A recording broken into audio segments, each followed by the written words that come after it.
Hey Star Wars fans, it's the Pop Kid and welcome to a brand new episode. Is it possible that Qui-Gon Jiin was secretly a Sith Lord the whole time? That is something that another one of the many Star Wars fan theories is suggesting at this point in time. So is this theory pure genius or just as bizarre as a lot of the other ones out there? The theory suggests that Qui-Gon was a Sith due to a number of factors. The first one being that he went behind the back of the Jedi Order and created the clone army that was later used to destroy the Republic and create the Empire. The second point being he pushed the Council into accepting Anakin when he knew him the most and knew he had anger inside of him. The next point being that his master Count Dooku and his first apprentice both fell to the dark side of the Force. And the final point is that his actions in Episode 1 actually led to the Jedi's involvement in the Federation War, which they ultimately lost. So let's analyze some of these points a bit more in depth and see if we can come to a final decision on this theory. So the theory goes on to make quite an extended argument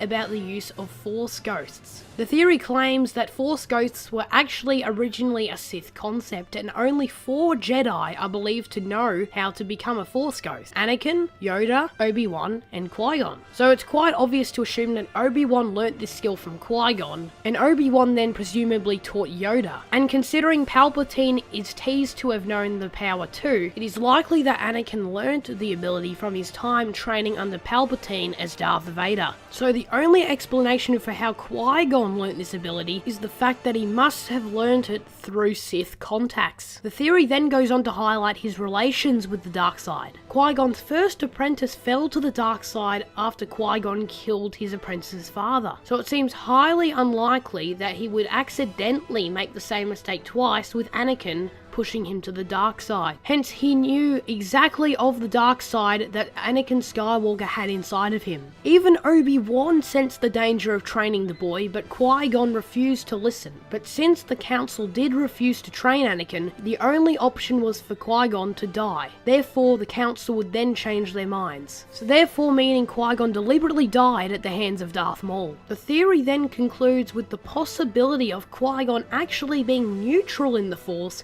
and not being part of the light or dark side, backing up his claim that he always must bring balance to the Force. So don't get me wrong, this theory actually has some fantastic points. The main point that was actually being proved incorrect since the theory was originally posted is when the theory claims that he went behind the back of the Jedi and created the clone army. That has been confirmed false. In Attack of the Clones, it is said that Jedi Master Sifo Dyas is the one that ordered the clone army. Now, for years, people just assumed this was Qui-Gon. As a matter of fact, I thought it was Qui-Gon as well. But in the Clone Wars animated series, in Season 6, it was confirmed Qui-Gon is not Sifo Dyas, and it is actually a completely different Jedi Master. But even with that point being invalid, this theory does make a number of good points. The only problem is it does do a lot of speculation, but doesn't actually have a huge amount of evidence to back up the speculation. So that's why I'm going to claim the final verdict for this theory to be false.